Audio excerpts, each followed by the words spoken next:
A player is the person, place, or thing that is identifiable as the host in which a character resides.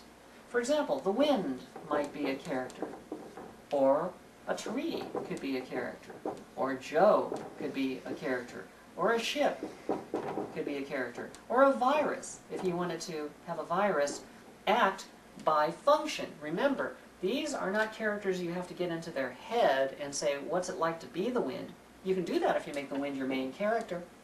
But if you look at them objectively as objective characters, from that general's point of view, looking down the battle, from the outside of the story mind looking in, then these are identified by their function. And all you have to do is have some kind of a physical host to which you can assign a dramatic function, such as representing logic, representing feeling, representing support or oppose or pursue or avoid.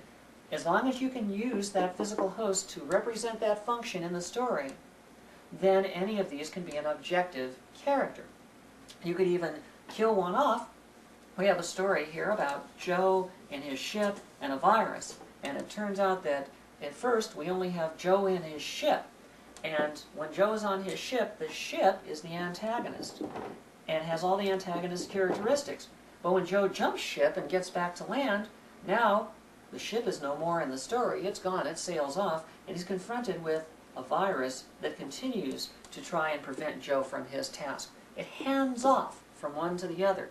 That kind of a baton handoff is a perfectly legitimate storytelling way of making sure there's only one character at a time who represents a particular kind of function, but it doesn't always have to be the same character all the way through.